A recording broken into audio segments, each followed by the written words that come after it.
Now you look at this. Today we are going to pick up here certain other aspects of the neoplasia to finish it off in today's class, so that we can pick up another topic in pathophysiology tomorrow. As far as the neoplasia is concerned, we have discussed its various facts, its definition, its nomenclature, anaplasia, difference between benign and the malignant growth. But today we are going to pick up here another thing here that called the etiology. Etiology means the causes, causation. What are the causes? Etiology. This is science actually. This is the knowledge of the causes of the disease.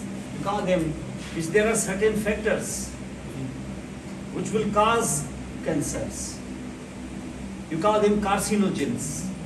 Genesis means formation, generation. Carcinogens. These are carcinogenic agents. These are the causes, are the different things here. And these different things can either be chemicals. कुछ drugs होती हैं जो cancer कर सकते, drugs, even कुछ ऐसी carcinogenic drugs होती हैं, ऐसी ड्रग्स होती हैं जो किसी कैंसर का इलाज है, किसी दूसरे कैंसर का सबब बन जाता है। आप किसी कैंसर के ट्रीटमेंट के तौर पे एक ड्रग स्टार्ट कर रहे हो और वो ड्रग किसी और कैंसर का सबब बन सकती है, ऐसा भी होता है। Means some chemicals are there. या किसी दूसरी डिजीज में कोई आप ड्रग यूज कर रहे हो, वो डिजीज तो खत्म हो जाती है, उससे कैंसर हो सकता है। बिकॉज सर्टेन केमिकल्स, ये सिर्फ ड्रग्स की बात नहीं है, और भी बहुत सारे केमिकल्स हैं जो कार्सिनोजेंस हैं, यानी एक तरह से उनको डिटेक्ट किया गया है कि ये अगर इन केमिकल से आप दूर रहेंगे तो कैंसर के चांसेस कम हैं। इतना कुछ के जो पेट्रोलियम प्रोडक्ट्स में होते हैं, जो पेट्रोलियम प्रोडक्ट्स में या पेट्रोलियम की इंडस्ट्री से रिलेटेड होते हैं, इवन वो जो गैस स्टेशन पे जो पेट्रोल भरते हैं सिर्फ वो भी, क्योंकि उसके जो फ्यूम्स होते हैं, आप देखें जहाँ पेट्रोल पंप पे आप जाते हैं, जैसे वो नोजल निकाल के आपके बाइक में या गाड़ी में पेट्रोल डालते हैं तो एक स्मेल आना शुरू हो जाती है। बहुत सारों को तो वो स्मेल अच्छी लगती है कि नहीं? तो वो जो स्मेल है, वो स्मेल कैसे आती है? वो केमिकल्स होते हैं, and these chemicals you inhale, and these inhaled chemicals they will go into the blood. क्योंकि बहुत सारी ड्रग्स ऐसी होती हैं जो आप इनहेल से आप, ये भी एक तरीका है ड्रग एडमिनिस्ट्रेशन का, इनहेलेशन। एनेस्थेटिक्स होते हैं, एनेस्थीसिया करते हैं ना, मास्क लगा देते हैं, आप पेशेंट एनेस्थेटाइज हो जाता है, ये इनहेलेशन एनेस्थीसिया है। Inhalation is a route of administration. Nebulise क्या करते हैं आप? नेबुलाइज भी इसी तरीके। तो इनहेलेशन से भी ये केमिकल्स आपके बॉडी में चले जाते हैं in the blood and they circulate all over and certain tissue they are too much vulnerable for this chemical which is actually circulating in your blood, तो वहाँ कैंसर हो जाता है। यानी ये जो केमिकल्स खासतौर पर नोजल के जरिए जो डालते हैं पेट्रोल, कभी कभी जाना ये और बात है, जो सुबह से लेके शाम तक वो पेट्रोल डाल रहा है, वो फ्यूम्स ले रहा है, तो डोज क्या होगा अंदाजा लगाएं। वो बरसों से काम कर रहा है वहां पर, ये तो उसकी खुराक हो गई एक तरह से, ये तो उसके क्या लेवल होगी। ये ऐसे ही है जैसे सिगरेट स्मोकर है। सिगरेट स्मोकिंग, आपको पता है कि सिगरेट स्मोकिंग, सिगरेट के अंदर कोई 300 से ज्यादा टॉक्सिन्स है। ये सिर्फ निकोटीन नहीं है, निकोटीन तो बहुत मासूम सा केमिकल है, इसके अंदर भयानक किस्म के केमिकल्स हैं। और मैंने कहीं सुना था कि वो तो केमिकल्स के स्मोकिंग में तो है सो है, इसके अंदर अगर कुछ डाल के पिया जाए, जैसे उन्होंने पीते हैं ना, उसमें भर के चर्स, तो चर्स वाले सिगरेट को पता है क्या क्या बोलते हैं? नहीं पता? ये पता है सर, आधी नॉलेज।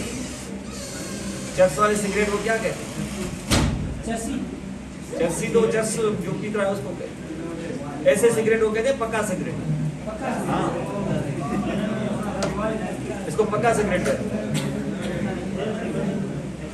और एक दफा अगर, सिर्फ एक दफा अगर किसी ने पक्का सिगरेट पी लिया है, वो चर्स के जो केमिकल्स हैं वो उसके ब्लड में अगले 4 महीने तक रहेंगे।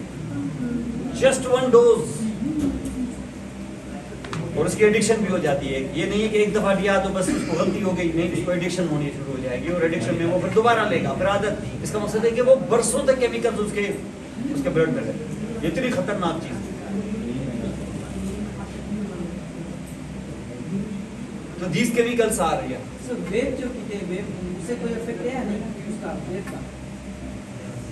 अब आप मुझे तो ऐसा समझते हैं क्या कि हर नशे के बारे में आपको पता?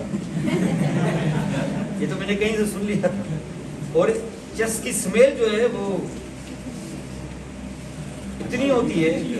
मैं एक दफा अपने ट्यूशन रूम में बैठा हुआ था, वो मेरे घर का जो 3rd फ्लोर है वहाँ मेरा ट्यूशन रूम। तो मैंने एक वेल्डर को बुलाया नीचे गेट पर, थोड़ा सा काम करना था उसको। तो वो शाम को आया तो मैं उधर ऊपर रूम में पढ़ा रहा था 3rd फ्लोर पे, और ये ग्राउंड फ्लोर पे गेट बनाने के लिए आया। मुझे उधर स्मेल आई, इधर स्टूडेंट बैठे हुए थे, मुझे स्मेल आई 3rd फ्लोर पे। मुझे ये शक नहीं हुआ कि नीचे कोई नीचे से स्मेल आ रही है। मुझे एकदम से मैंने स्टूडेंट को देखा, मैंने इनमें से तो कोई नहीं पी के आया। यानी मुझे स्मेल आई तो यकीनन अब 2-4 लड़कियां बैठी थी। लड़कियां थोड़ी चर्च में, लड़कियां कोई तमीज वाला अगर बहुत ही कोई तमीज वाला कोई अगर नशा करना होगा तो कोई तमीज वाला नहीं, चर्च तो घटिया नशा। तो मुझे जो स्मेल आई तो मैं एकदम से 3-4 स्टूडेंट को देखा, मुझे थोड़े मासूम लगे। मैंने कहा यार ये नहीं हो सकता। लड़कियों को तो मैंने देखा ही नहीं। मैंने कहा ये क्या। मैंने क्लास थोड़ी सी उधर इंटरप्ट की, मैं नीचे चला गया। मैं नीचे जाता, जैसे मैं नीचे जाता गया वो स्मेल बढ़ती गई, जिससे लगा कि नीचे से कोई पी रहा। और चलते चलते मैंने जब नीचे गया तो पता चला वेल्डिंग की आवाज आ रही थी। मैंने कहा वो वेल्डर आ गए हैं। मैं समझा बस इन्हीं में से कोई होगा। तो ये स्मेल मेरे घर में कभी ऐसी स्मेल नहीं आई, और ये आ गए हैं बस इनमें से कोई होगा जिसने पका सिगरेट पिया होगा। वो यहाँ आके पिया है। मैं जब नीचे गया तो वेल्डर भी था और उसके साथ एक असिस्टेंट जो होता है छोटू, वो भी छोटू तो नहीं था, वो दोनों एक तकरीबन एक उम्र के। तो जो वेल्डर था वो दीवार पे चढ़ा हुआ बैठा हुआ था, वो वेल्डिंग कर रहा था, वो मौलवी था। और जो नीचे खड़ा था वो बिल्कुल ऐसे लग ही रहा था जैसे टीबी के मरीज होते हैं। मुझे लगा यकीनन इसने किया। जाहिर जब जाएगा तो एविडेंस, पुलिस जाती है जैसे, तो आते ही देखती है 10 लोग खड़े हैं, उसमें से एक का हुलिया बिगड़ा हुआ है तो समझ ले यही होगा चोर।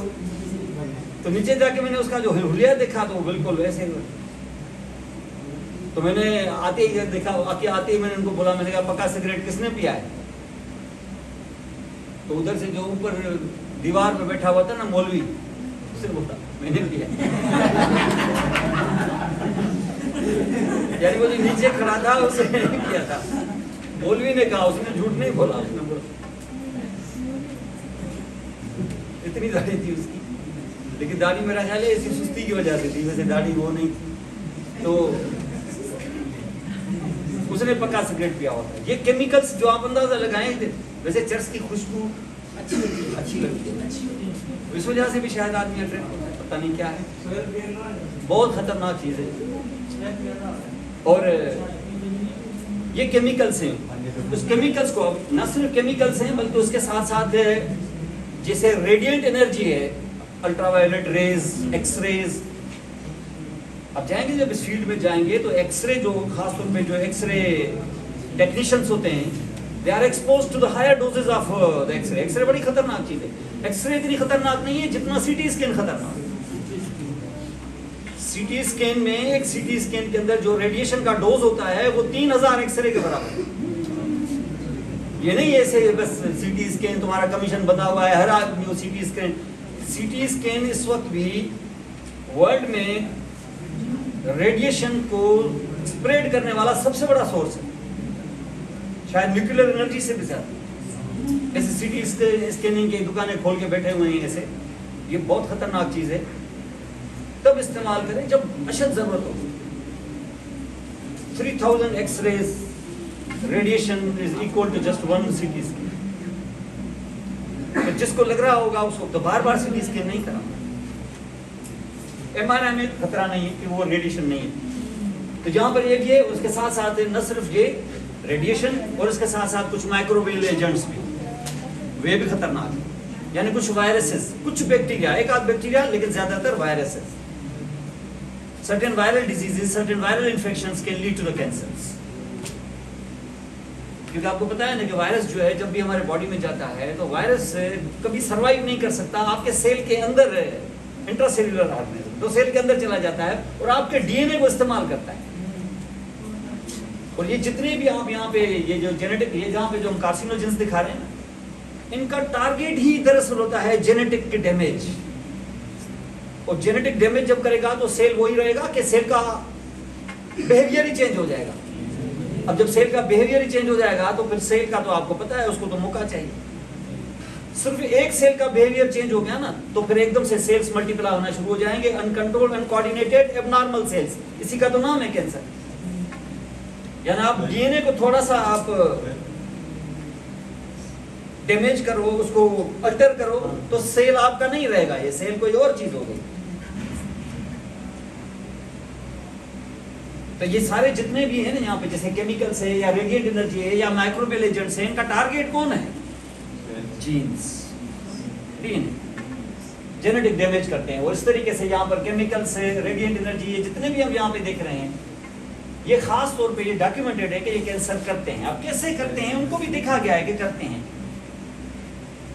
ये तरीका है, अगर उनसे दूर रहा जाए तो प्रिवेंशन हो सकती है, प्रिवेंशन हो सकती है। एक दफा हो गया तो फिर बहुत डिफिकल्ट है। मैंने बताया कैंसर ऐसे होते हैं कि once the stimulus, once it has started, even if you remove the stimulus, process will not stop. एक दफा धक्का लग गया, स्टार्ट हो गया, तो अब आप कहेंगे कि नहीं मैं ये करूं, कुछ नहीं होगा। सिगरेट स्मोकिंग स्टार्ट हो गई है, अभी टाइम है, मेटाप्लेजिया तक है, अगर डिस्प्लेजिया तक भी आ गया है, अभी भी सिगरेट छोड़ दो तो रिवर्स हो सकता है। लेकिन एक दफा जब वो एनाप्लेजिया में कन्वर्ट हो गया तो अब सिगरेट छोड़ भी देंगे अगर आप, बेहतर है अभी ना छोड़ें आप फिर तो, क्योंकि सिगरेट से भी जाएंगे और डिजीज भी नहीं जाएगी। इससे बेटर है कि सिगरेट को जारी रखें तो थोड़ा तेज ही हो जाएगा मामला। ये पहले छोड़ना था आपको। Once the cancer has established and aplasia had taken place, now even the stimulus has been removed, the process will not stop. ये irreversible हो गया। मेटाप्लेजिया मैंने बताया था रिवर्सिबल होता है, वो प्री कैंसरस है, वो तो कैंसर है ही नहीं। डिस्प्लेजिया जब से सेल्स थोड़े से चेंज हो गए हैं, ये भी टाइम है कि निकाल लें आप अपने आप को इस चीज से। लेकिन एक दफा एनाप्लेजिया हो गया तो फिर it's not possible, even if you have stop smoking even. अब ये जितने भी आपको दिखाए ना यहाँ पर, अब इसमें आप देखेंगे केमिकल कार्सिनोजेंस। केमिकल कार्सिनोजेंस में हंड्रेड्स ऑफ द केमिकल्स जो आइडेंटिफाई किए गए हैं कि ये गड़बड़े हैं, तो ये प्रॉब्लम काज कर सकते हैं कार्सिनोजेंस एनिमल्स के अंदर। और उसमें है एक directly acting agents. Directly acting agents का मकसद है कि दीज एजेंट्स देमसेल्व्स, केमिकल्स जो जाएंगे तो वो हिट करके आपके जीन्स को चेंज करके कैंसर काज करेंगे डायरेक्टली। ये वीक कार्सिनोजेंस होते हैं। आप बोले डायरेक्टली, तो फिर क्या इनडायरेक्टली भी होते हैं, इनडायरेक्टली भी होते हैं। इनडायरेक्ट और डायरेक्ट में क्या फर्क है? डायरेक्टली वो है, डायरेक्टली वो होते हैं जो डायरेक्टली जाके खुद केमिकल उसको डैमेज करता है जीन्स को। इनडायरेक्टली वो होते हैं जो बॉडी में अंदर जाते हैं and they are converted into the metabolites. वो कन्वर्ट हो जाते हैं, उनके मेटाबोलाइट्स डेंजरस होते हैं। ये बात समझ रहे हैं ना? यानी कोई केमिकल जाए डायरेक्टली अंदर बॉडी में जाए, वो खतरनाक हो, फिर तो ये डायरेक्टली एक्टिंग है। ऐसे कार्सिनोजेंस से थोड़े से वीकर होते हैं, डैमेज करते हैं लेकिन इतना नहीं। लेकिन कुछ ऐसे होते हैं जो बॉडी में जाते हैं, बॉडी का मेटाबॉलिज्म उनको चेंज करके क्या कर देता है, उनके मेटाबोलाइट्स बना देता है। वो मेटाबोलाइट्स डेंजरस होते हैं। तो वो डायरेक्ट हुए कि इनडायरेक्ट हुए? ऐसे क्या हुए, डायरेक्ट कि इनडायरेक्ट? ये इनडायरेक्ट हुए। आप जाएं खुद जाके किसी को नुकसान पहुंचाएं, वीक है। आप जाएं किसी और तगड़े आदमी को शह दे के किसी को नुकसान पहुंचाएं, ये खतरनाक, ये इनडायरेक्ट है। एंड आप खुद जाके रिवॉल्वर जाके किसी को शूट करके आ जाओ, ये डायरेक्ट है। किसी को जाकर किसी गुंडे को सुपारी दे दो किसी की, ये इनडायरेक्ट है, ये ज्यादा खतरनाक। तो indirect metabolites, indirect carcinogens, they are more dangerous. तो केमिकल्स में दो होंगे, डायरेक्ट एंड इनडायरेक्ट। और जो डायरेक्ट होते हैं ये वीकर होते हैं, इनको किसी मेटाबॉलिक कन्वर्जन की जरूरत नहीं है, ये डायरेक्ट। और ये जो डायरेक्ट हैं, इन डायरेक्ट में कुछ केमिकल्स वो हैं जो कैंसर में इस्तेमाल होने वाली ड्रग्स होती हैं। आप बोलते वो तो इलाज है, वो इलाज है, वो किसी और कैंसर का सबब भी है। तो इसका मकसद है कि जो कैंसर कीमोथेरेपी है, cancer chemotherapy itself it is carcinogen. और इसका मकसद है कि ये जीन्स को ये भी नुकसान पहुंचा सकती है। यानी इवन आपको मैंने कल लास्ट टाइम बताया था ना आपको कि इवन लिम्फोमा है ना, हॉजकिन लिम्फोमा, उसकी ट्रीटमेंट है ड्रग्स के जरिए हम कीमोथेरेपी करते हैं। वो कीमोथेरेपी से उसको और कैंसर हो जाता है। कौन सा? ल्यूकीमिया हो जाता है। तो इससे आप अंदाजा लगाएं कि ये कैंसर की जो ड्रग्स हैं ये खुद भी कार्सिनोजेंस हैं, लेकिन उसको उस डोज में इस्तेमाल किया जाता है ताकि उस कैंसर को ठीक करें, कोई और कैंसर का सबब न बने। So some of the chemicals are even the chemotherapeutic agents are the chemicals. These are sometimes carcinogens also. ये डायरेक्ट, उनमें ये जो डायरेक्टली एक्टिंग है, जिसे मैंने बताया डायरेक्टली एक्टिंग, उनमें एक है क्या, ये एजेंट्स, इनको कहते हैं अल्काइलेटिंग एजेंट्स। ये अल्काइलेटिंग एजेंट्स क्या हैं? ये एंटी कैंसर ड्रग्स हैं। अब सर ये तो ट्रीटमेंट है, ये ट्रीटमेंट भी है, ये काज भी है। इसका मकसद ये कि ये क्या करते हैं, ये जान अंदर जब आप लेते हैं तो ये आप देख रहे हो, ये क्या है? डीएनए। अब इनके अंदर ये डबल हेलिक्स है ना, इसके साथ वो जो लगे हुए हैं कौन? Purines and pyramids. इनमें ये जो खास तौर पे इनका जो ग्वानिन है ना, ग्वानिन, ये जाके इसके साथ बॉन्ड बना देते हैं। बॉन्ड अगर उनके साथ बन गया है अल्काइलेटिंग एजेंट्स का, तो बॉन्ड बनने से ये जो डीएनए का मॉलिक्यूल है ये का बाउंड रहेगा कि ग्वानिन जो है वो करप्ट हो जाएगा। अगर ग्वानिन करप्ट हो गया तो क्या इसको बाइंड कर सकेगा क्या? तो ये जेनेटिक डैमेज हो जाएगा। माना अल्काइलेटिंग एजेंट का क्या काम है? अल्काइलेटिंग एजेंट का काम है कि ये ग्वानिन बेस के साथ अटैच हो जाता है, कोवेलेंट बॉन्ड बना के उसको करप्ट कर देता है। करप्ट कर देता है तो आपकी जो डीएनए मॉलिक्यूल है वो करप्ट हो जाता है और जेनेटिक डैमेज हो जाता है। और जेनेटिक डैमेज की वजह से ये आउट ऑफ कंट्रोल हो जाएगा, एबनॉर्मल प्रोटीन्स देना शुरू कर देगा और एबनॉर्मल प्रोटीन्स उसको ग्रो कराना शुरू कर देंगे। ये एबनॉर्मल सेल बन जाएगा और इसके क्लोन्स बनना शुरू हो जाएंगे, वो पता चलेगा कि कैंसर हो गया। अंडरस्टैंड? तो alkylating agents they are dangerous. उसके बाद कुछ इनडायरेक्टली एक्टिंग होते हैं, ये सबसे ज्यादा खतरनाक ये है। अल्काइलेटिंग एजेंट्स तो कोई लेगा, गॉड फॉरबिड्स किसी को कैंसर हो गया तो अल्काइलेटिंग एजेंट्स लेगा। इनडायरेक्टली एक्टिंग तो ये ज्यादा खतरनाक इसलिए हैं, ये डायरेक्ट एक्ट नहीं करते। They go into the body and they convert themselves into the metabolite. Body उसको मेटाबोलाइट्स में कन्वर्ट करेगी और मेटाबोलाइट जो होंगी वो डेंजरस होगी। बॉडी भी करेगी और बाहर भी हो सकते हैं। कुछ कार्सिनोजेंस ऐसे होते हैं, कुछ ऐसे केमिकल्स होते हैं जैसे आपका ये समझ लें कि जैसे कोई फूड है, फूड को ऑयल में आप डालते हैं, ऑयल को बार बार आप अगर बॉयल करेंगे ऑयल को ज्यादा, तो ऑयल के अंदर बहुत सारे केमिकल्स ऐसे होते हैं जो मेटाबोलाइट्स उनके कन्वर्ट होकर वो कार्सिनोजेंस बन जाते हैं। ये खतरनाक हो, इसलिए कहते हैं ना कि ऑयल जो है, ऑयल को सिर्फ एक दफा इस्तेमाल करो, रिसाइकिल नहीं करो। ऑयल को रिसाइकिल नहीं करें। आपने देखें, आप बड़े बड़े जो रेस्टोरेंट्स होते हैं ना, ये जैसे फ्रेंच फ्राइज वगैरह बनाते हैं, ये सिर्फ एक दफा ऑयल को इस्तेमाल करते हैं, एक दफा ऑयल को इस्तेमाल करते हैं, उसके बाद दोबारा उसको रिसाइकिल नहीं करते। इसलिए उनके फ्रेंच फ्राइज 10 और 15 16 इतने छोटे से डाल देते हैं, 300 400 रुपए। वो पोटैटो की कीमत नहीं होती है, वो उस ऑयल की कीमत होती है जिसमें वो पकता है। लेकिन हम जो रास्तों में ठेलों से उनसे लेते हैं वो 25-30 रुपए के इतने देते हैं। वजह उसकी ये होती है कि वो जो ऑयल यूज होता है इसका, वो सुबह से लेके जो बॉयल होता है रात तक, वो सेम ऑयल पड़े। पकोड़े वाले जो ऑयल इस्तेमाल करते हैं, ये देखिए आप, एक तो ऑयल होता है बिल्कुल लो क्वालिटी का, दूसरा वो जब वो बॉयल करते हैं उस ऑयल को, तो सुबह को जो डालते हैं तो रात तक चलता रहता है और रात तक तो वो जहर बन चुका होता होगा। वो फिर जो बच जाता है वो फेंकते नहीं है, वो जो बच जाता है जो थोड़ा कम हो गया है, अगले दिन आके उसमें नया डाल के उसको पूरा कर दें।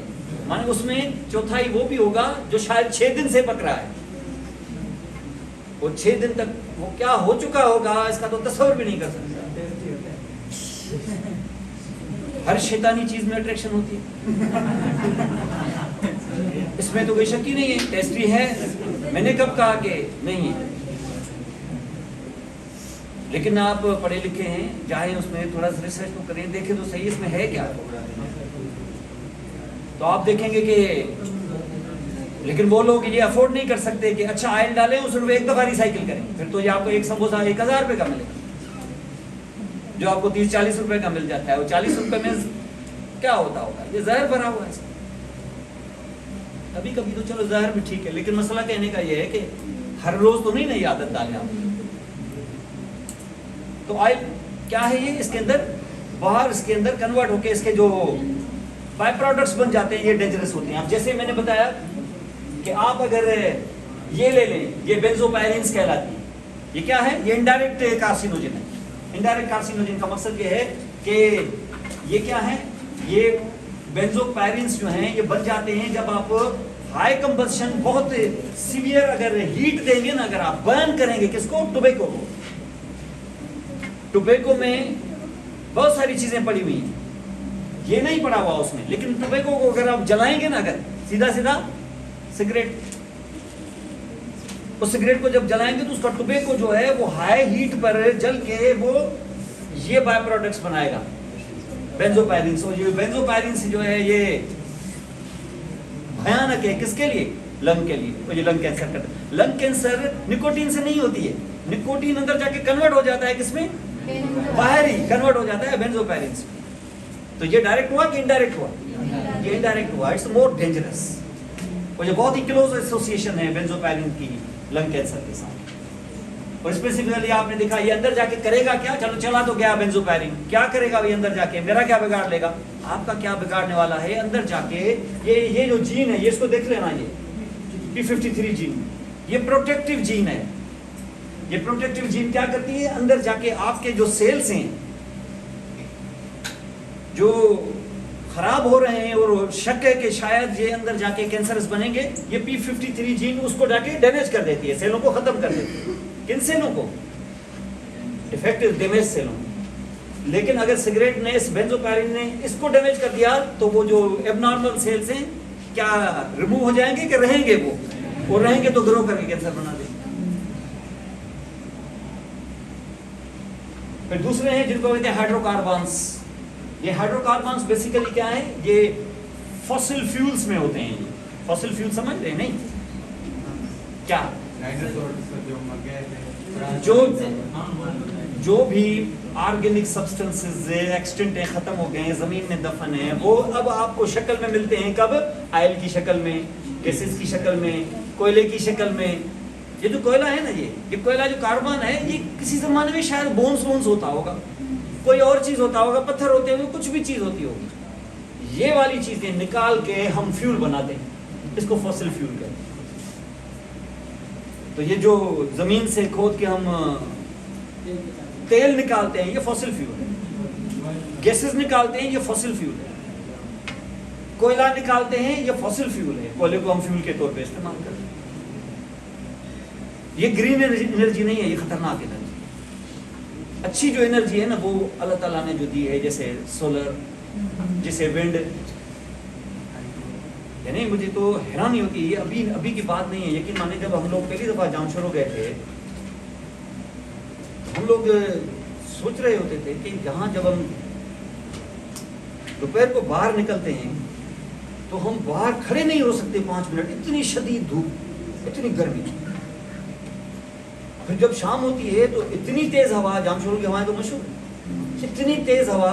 ये कॉरिडोर है, बाकायदा विंड कॉरिडोर है, जो खास तौर पे समंदर के किनारे से थर के रेगिस्तान तक ये जो कॉरिडोर है, यहाँ हवा आती है तेज, इतनी तेज हवा। और बाद में तो पता चला, जब हम जामशोरो छोड़ चुके तो बाद में पता चला कि थर के अंदर कोल के भी ज़खायर है। चलो कोल छोड़ दें, विंड और सोलर जो हीट है वो हमारे पास इतनी शदीद है कि आप गर्मियों में अगर बगैर कपड़ों के पीठ, जैसे मजदूर बेचारे होते हैं, उनको स्किन की कैंसर हो जाती है because of the ultraviolet rays. इतनी शदीद तो गर्मी है हमारे पास यार, इसको कन्वर्ट करके एनर्जी में बिजली क्यों नहीं पैदा करते। और वहां आके हमने देखा कि बिजली कैसे पैदा हो रही है। अब देखो यहाँ के लोगों का वारदातें देखें कैसी, बिजली कैसे पैदा हो रही है। बाहर जो निकले तो टैंकर खड़े हैं कहाँ से?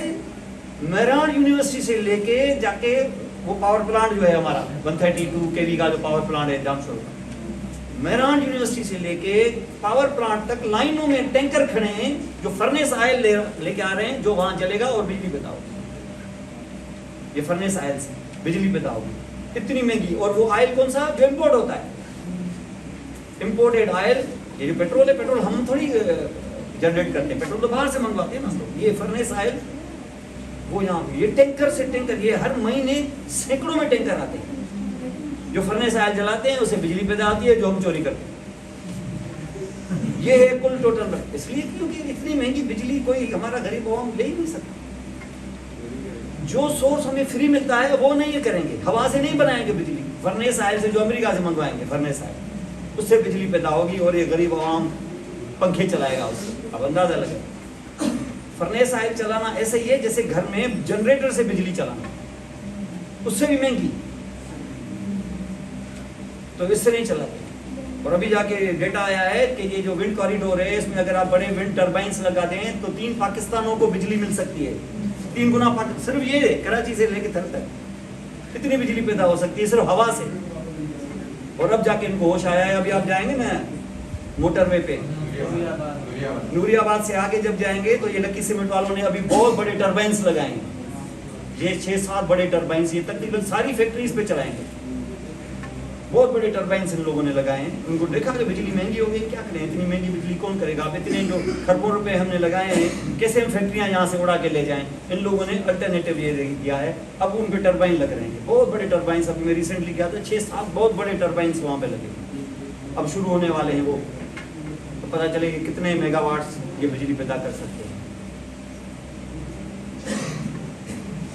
हम लोगों ने भी ऐसे ही किया। मैंने कहा क्या करेंगे, हम लोगों ने सोलर लगवा दिए। वो सोलर तो लगवा दिए, पता चला कि वो जो बाकी बिजली रात वाली है उन लोगों ने 4 गुना महंगी कर दी। सोलर के पैसे भी गले पड़ गए और बिजली भी वैसी की वैसी, बिल भी वही आ रहा है सेम। अब रिसर्च कर रहे हैं बैठ के, और क्या करें, विंड टर्बाइन लगवा लें और क्या करें। ऐसे ही विंड टर्बाइन, अब इतना बड़ा विंड टर्बाइन घर हमारे से ऐसे नहीं तो विंड टर्बाइन घर को उड़ा के ले जाए।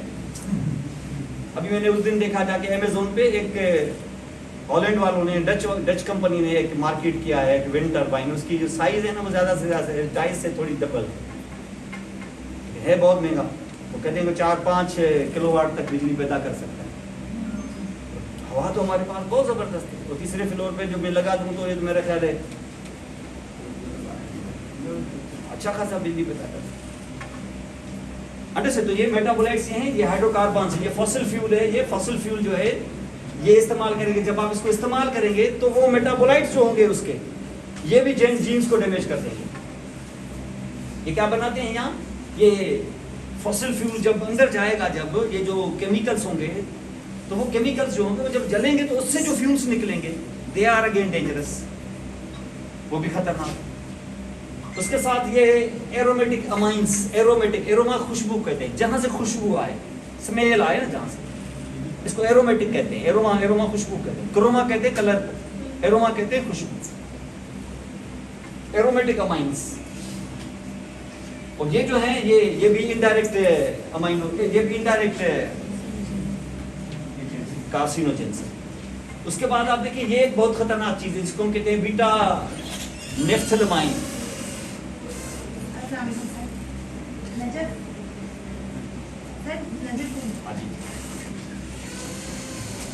ठीक है ना, ये है क्या, बीटा नेफ्थलमाइन। ये खास तौर पे बीटा नेफ्थलमाइन, ये फ्यूम्स जो हैं, ये फ्यूम्स निकलते हैं उन कंपनियों से, उन फैक्ट्रियों से जहां रबर के प्रोडक्ट्स बनते हैं। रबर प्रोडक्ट्स, जहां रबर प्रोडक्ट्स बनते हैं, यहाँ बीटा नेफ्थलमाइन जो है ये एटमॉस्फेयर में होती है और जो इनहेल करता है ब्लड में आती है। और इसका टारगेट जो होता है ना वो यूरिनरी ब्लैडर। ये देखा गया है कि रबर इंडस्ट्रीज में जो लोग काम करते हैं बहुत सालों से, उनमें ब्लैडर कैंसर के चांसेस दूसरों से 50 फोल्ड मोर हैं, जिससे अंदाजा होता है कि beta naphthylamine is very dangerous for developing bladder, urinary bladder cancer. ये भी एक इनडायरेक्ट, ये भी इनडायरेक्ट कार्सिनोजेन। another carcinogen। ये 2-4 बड़े इंपॉर्टेंट है, ये खास तौर पे ये देखें, इसको कहते हैं एफ्लोटॉक्सिन, ये एक्स लग गया है इसका, एफ्लोटॉक्सिन B1। क्या है ये एफ्लोटॉक्सिन B1? ये एक फंगस है, इसको हम कहते हैं एस्परजिलस। ये फंगस है, ये फंगस प्रोड्यूस करता है ये। अब मुझे मैं फंगस क्यों खाऊंगा और मुझे क्यों नुकसान होगा? एक्चुअली जो आप ग्रेन, जो अनाज जो आप स्टोर करते हैं ना, अगर वो आप सही तरीके से स्टोर नहीं करें, उसको फंगस लग गया अगर, कौन सा? एस्परजिलस। तो एस्परजिलस उस ग्रेन के अंदर, उस अनाज के अंदर ये टॉक्सिन प्रोड्यूस करता है, वो उस टॉक्सिन मिला देगा उसके अंदर। तो कभी भी आपको कोई अनाज जिसमें फंगस लगा हुआ हो, कभी भी उसको इस्तेमाल न करें। तो ये ग्रेन के अंदर क्या होगा, ये डायटी, तो इसका मकसद है कि ये एफ्लोटॉक्सिन B1 उसके अंदर शामिल हो जाएगा, और ये टॉक्सिन है किसमें शामिल हो गया? उस अनाज में। और अनाज पीस के आप खा लेंगे, रोटी पका के खिला दो, पता नहीं चलेगा, लेकिन उसकी लेवल बढ़ती जाएगी, और फिर ये आपको कैंसर कर सकता है। यहाँ पर खास तौर पे लिवर का कैंसर, हेपेटोसेलुलर कार्सिनोमा में one of the aetiological factor is this also. ऐसा भी नहीं है कि काजेस, कैंसर के काज का पता नहीं है, एसोसिएशन का पता है। उससे दूर रहेंगे तो वो कैंसर होने के चांसेस कम है। इसे नहीं कर रहा हूं कि ये नहीं करोगे तो होगा ही नहीं, लेकिन ये बहरहाल एक काज है। तो हमेशा ये याद रखना, जैसे बीटा नेफ्थेलेमीन कैंसर काजेस, ये अभी दिखा रहा हूं, एफ्लोटॉक्सिन B1 हेपेटोसेलुलर कार्सिनोमा। और इसी तरीके से यहाँ पर आप देखें नाइट्राइट्स, ये खास तौर पे नाइट्राइट्स जो हैं, ये जो डब्बों में खाना आता है ना, जैसे मीट वगैरह डब्बों में आता है, डब्बे जो खास तौर पे टिन के डब्बे होते हैं स्टोर, जो उनको प्रिजर्वेटिव के तौर पे महीनों चलता है। ऐसे किस्म के पता है कि आपको महीनों चाहिए, आप अपना फूड कुकिंग करके टिन के डब्बों में सील करवा के ले जाए ना, तो ये महीनों चलेगा। मेरा एक कजिन जाता था अमेरिका इधर उधर घूमने के लिए, तो उसको वहाँ के खाने अच्छे नहीं लगते, तो फिर क्या करता था, 25-30 डब्बे बना के, वो एक कंपनी से, ये जो है ना, ये जो नोरस वगैरह ये बनाते हैं, अहमद इंडस्ट्रीज वाले, उनसे ये अपने घर का जो खाना है वो उन्हें टिन के डब्बों में सील करवा के जाता। उनके पास मशीन थी, वो पैसे ले लेते हैं, वो आपको डब्बों में सील करके देते। तो 20-25-30 डब्बे लेके जाता था होटल में, वो निकाल के फिर ओवन में गर्म कर दिए, तो 15-15, 20-20, 25 दिन अपने घर का खाना खाता था। जो यहाँ से ये चटनियाँ तो फलां, तो ये सारी चीज़ें यहाँ, तो वहाँ तो ऐसी चीज़ें नहीं। तो ये जो खाने आते हैं इस किस्म के, ये इनको प्रिजर्व करते हैं, वो प्रिजर्व के लिए अंदर कुछ लगाते हैं, नाइट्राइट्स वगैरह। और जब आप उनको हीट देते हैं दोबारा, तो ये नाइट्राइट्स कन्वर्ट हो जाते हैं कार्सिनोजेनिक चीज़ों में भी। कभी अगर उसको बहुत ज़्यादा हीट देंगे तो ये नाइट्रोसामाइन में कन्वर्ट हो जाते हैं, और ये भी सस्पेक्टेड कार्सिनोजेन है। खासतौर पे कहते हैं कि ये जो फूड है ना आपका, जैसे गोश्त है, गोश्त को अगर बहुत ज़्यादा देर तक पकाएंगे, ये जो कढ़ाइयाँ खाते हैं ना आप बड़े मज़े से, ये कढ़ाइयों का हशर भी ऐसे ही हो जाता है। चलो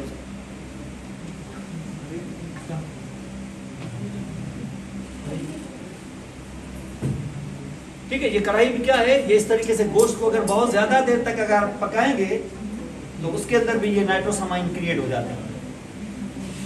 तो ये बहुत देर तक जो पकती है ना कढ़ाई वगैरह, ये भी इसके अंदर जो गोश्त है, इसके गोश्त के मेटाबोलाइट्स यहाँ पे इसमें नाइट्रोसामाइन जो है ना क्रिएट हो जाते हैं। देखिए कार्सिनोजेन, ये भी कार्सिनोजेन है। जी क्या उसके बारे में मुझे नहीं पता इतना, प्लास्टिक की बोतल में अगर कुछ हो रहा है या क्या।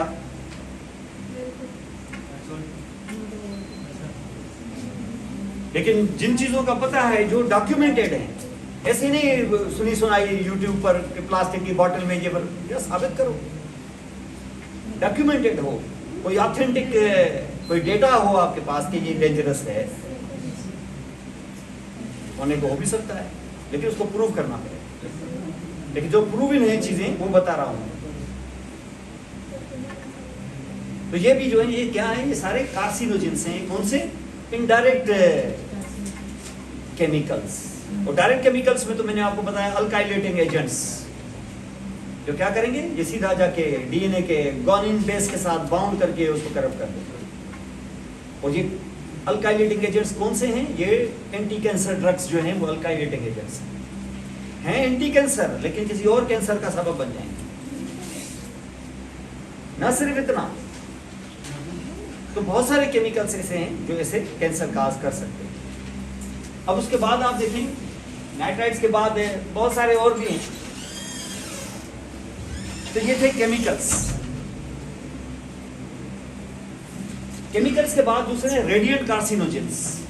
Radiant carcinogenesis means radiation. अब रेडिएशन में हमने यहाँ देखा, एक है अल्ट्रावायलेट रेज, सनलाइट वगैरह, दूसरा एक्सरेज, और तीसरा न्यूक्लियर एक्सपोजर। ये न्यूक्लियर एक्सप्लोजन जो है, जैसे एटम बम का लगना एक दफा 45 में, एक दफा जापान पर अमेरिका ने जो एटम बम गिराए 2,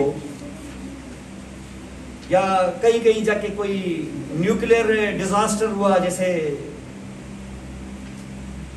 आपकी तो एज इतनी नहीं है, लेकिन यह है कि बैक इन प्रॉबली 2000 से शायद पहले, मुझे एग्जैक्टली उसका सन याद नहीं है, चेरनोबिल में न्यूक्लियर जो रिएक्टर है वहां से रेडिएशन खारिज होना शुरू हो गई। चेरनोबिल पता है कहाँ है? नहीं पता। चेरनोबिल सिटी है, हाँ कहाँ? तुम्हें क्या पश्तो लग रहा है? चेरनोबिल पश्तो वर्ड लग रहा है। पाकिस्तान में नहीं है, ये रूस में है। रूस में मकसद है कि रूस की एक रियासत में, रियासत अब रूस की तो नहीं है, वो आज़ाद मुल्क बन गया है अब तो। पहले तो रूस की रियासत है, पहले तो आपको पता है सोवियत यूनियन होता था। उसमें से सोवियत यूनियन में एक शहर, एक मुल्क है जिसका नाम अब तो मशहूर हो ही गया है, यूक्रेन। ये यूक्रेन का शहर है चेरनोबिल। जब सोवियत यूनियन की 15-16 रियासतें हुआ करती थी, सोवियत यूनियन 15-16 रियासतें थी। सोवियत यूनियन को यूएसएसआर कहते हैं। उस यूएसएसआर में बहुत सारे मुल्क थे, ये तुर्कमेनिस्तान, उज्बेकिस्तान, ये सब 4-5 मुस्लिम रियासतें, फिर उसमें सबसे बड़ा रशिया, और उसके बाद ये भी यूक्रेन भी, और बहुत सारे अजरबैजान, ये सब जो ये एक रियासत थी, इसको बुला के हम कहते थे USSR, United states of Soviet Russia. फिर उसके बाद रूस टूट गया, रशिया, ये सोवियत यूनियन टूट गया और सब अलग अलग मुल्क बन गए। तो आज रशिया क्या है? रशिया उन 13 रियासतों में एक सबसे बड़ी रियासत है। ये सब ही उसके सूबे थे एक तरह से, अब वो सारे मुल्क हो गए, अलग अलग मुल्क है। तो यूक्रेन भी अलग मुल्क है। जब ये सब मिले हुए थे, तब रूस अपने न्यूक्लियर जो मिसाइल्स थे या न्यूक्लियर जो वेपन्स थे, वो सारे के सारे यूक्रेन में रखता था।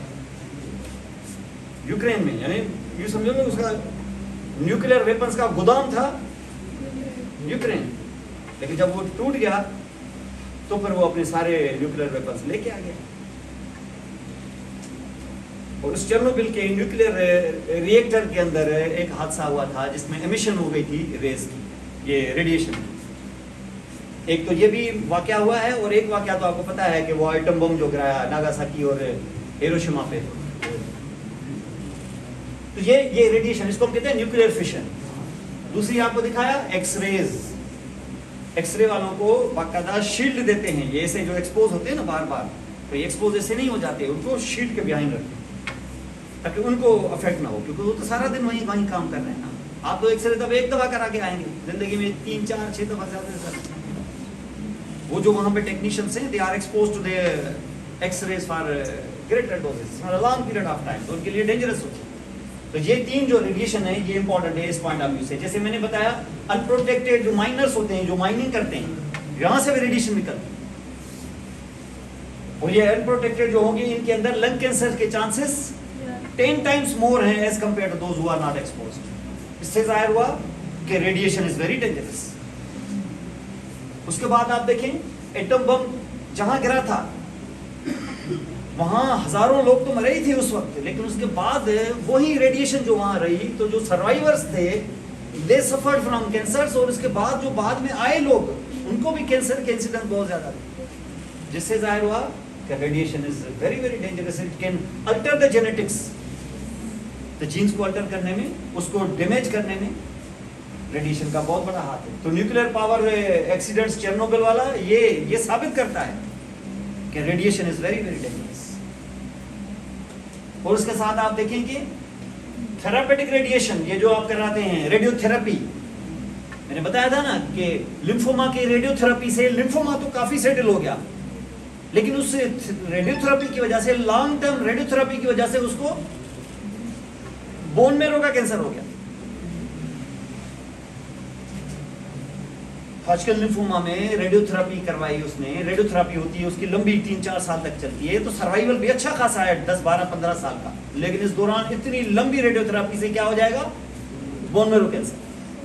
यानी एक कैंसर के इलाज के लिए गए, वो तो ठीक हो गया, दूसरा कैंसर लग गया, किस वजह से, रेडिएशन। तो रेडिएशन साबित हुआ कि radiation is dangerous, it's a carcinogen. Ionising radiation ये वो जो क्या करेगी, क्रोमोसोम को ब्रेक करना, उसके जीन्स को ट्रांसलोकेट करना, ये सारे काम उसी के हैं। डबल स्ट्रैंडेड डीएनए को सेपरेट करना, ये सारे प्रॉब्लम इसके साथ होते हैं। और जो तीसरी ईटियोलॉजी है वो है वायरल एंड माइक्रोबियल ऑन्कोजेनेसिस। ये प्रॉब्लम भी अपनी जगह पे मौजूद है। बैक्टीरिया कम, वायरसेस ज्यादा। वायरसेस बेसिकली 2 टाइप्स के होते हैं, ये आगे चल के आप करेंगे या आपने किया हो शायद, माइक्रोबायोलॉजी में शायद थोड़ा बहुत कराया हो। आपको 2 टाइप्स के वायरसेस होते हैं, एक डीएनए वायरस, एक आरएनए वायरसेस।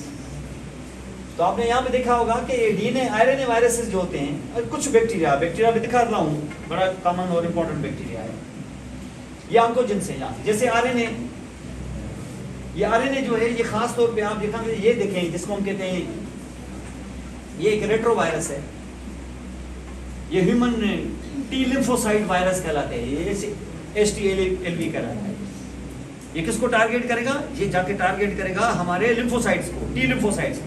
और ये टी लिम्फोसाइट को जैसे अंदर टारगेट करेगा, उसको चेंज कर देगा, एबनॉर्मलिटी में ब्लड कैंसर हो जाएगा। टी सेल लिम्फोसाइटिक के ल्यूकीमिया हो जाएगी उसको। तो कैंसर किया किसने, वायरस। कौन सा virus, this is called human T lymphocyte virus. तो ये कहां चला जाएगा, ये भी जीन्स को जाके यहां अंदर। दूसरा डीएनए वायरसेस है, खास तौर पे 3-4 डीएनए वायरसेस को थोड़ा सा ज़हन में रख लो। एक है ह्यूमन पेपिलोमा वायरस। ये ह्यूमन पेपिलोमा वायरस खास तौर पे ये बहुत इंपॉर्टेंट है इस पॉइंट ऑफ व्यू से कि ये फीमेल के अंदर यूट्रस का जो सर्विक्स होता है, सर्विक्स आपने देखा होगा, सुना होगा आपने, जैसे यूट्रस है, यूट्रस का अपर पोर्शन है, जैसे यूट्रस है, ये यूट्रस है,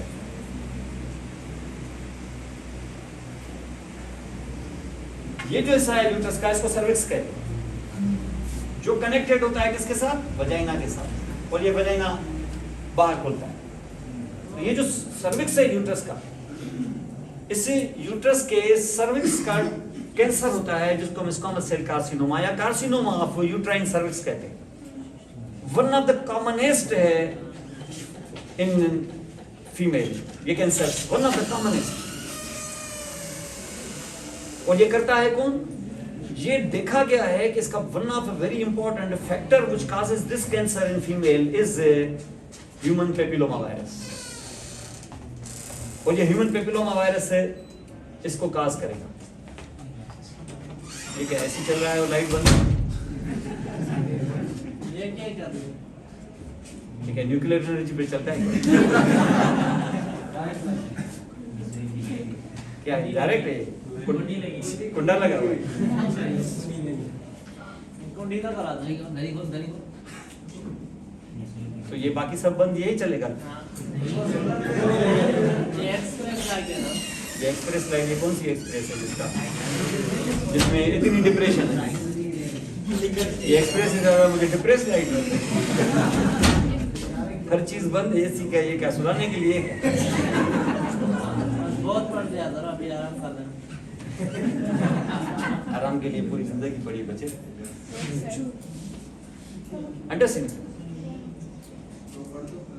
तो ये है आराम से मुझे याद आया, ये एक है ना व्लॉगर है, बड़ा डॉक्टर साहब है, बहुत मशहूर है, उसके अच्छे खासे मेरे ख्याल 2 मिलियन के करीब फॉलोअर्स हैं। डॉक्टर है डॉक्टर जावेद इकबाल, यहाँ लफ्ज़ में भी आए। तो इमरान खान ने अपने आखिरी दिनों में, एक मकसद आखिरी दिन होते हैं ना जब हुकूमत के आखिरी दिन, तो उन्होंने व्लॉगर्स जो पाकिस्तान में जिनके 2-2 मिलियन 1-1 मिलियन जिनके फॉलोअर्स हैं उनको मीटिंग के लिए बुलाया था। उसमें ये भी गए थे क्योंकि इसका भी 1 मिलियन से ज़्यादा। तो वो गए तो उनसे पूछ रहे थे डॉक्टर साहब, मतलब उनको देखा वो सफ़ेद दाढ़ी है उनकी, वो सर्जन है, वो वैसे रिटायर्ड है लेकिन वो अच्छा बोलता है। तो उसको बोला डॉक्टर साहब आप, वो बोला, वो डॉक्टर साहब ने बोला कि मैं फलां कॉलेज में प्रिंसिपल भी रहा हूँ, मैं छोटी वगैरह। तो उन डॉक्टर साहब आप तो अब तो आपकी उम्र जो है वो आराम की उम्र है। तो डॉक्टर साहब उसको बोलते इमरान खान को, खान साहब वो आराम तो कब्र में ही आ सकता है और जब तक इंसान जिंदा है उसको काम करना चाहिए। तो इमरान खान जो है वो कह लगा गया ऐसा। अब वो उसको बता रहा था ये इसके आप व्लॉग्स वगैरह आप देखा कीजिए, बहुत अच्छा बोलता है और बड़े अच्छे उसके टॉपिक्स होते हैं, बहुत ज़बरदस्त। ये डॉक्टर है वैसे, सर्जन है ये, मेरा ख्याल है मिस्टर मेडिकल कॉलेज का प्रिंसिपल भी था।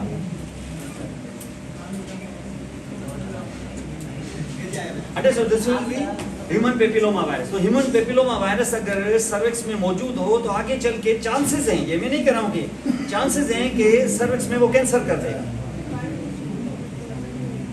तो करते क्या है, ये सर्विक्स में कैंसर कर देगा बहुत लंबे पीरियड तक अगर वो वहां रहा तो क्या करते हैं उसको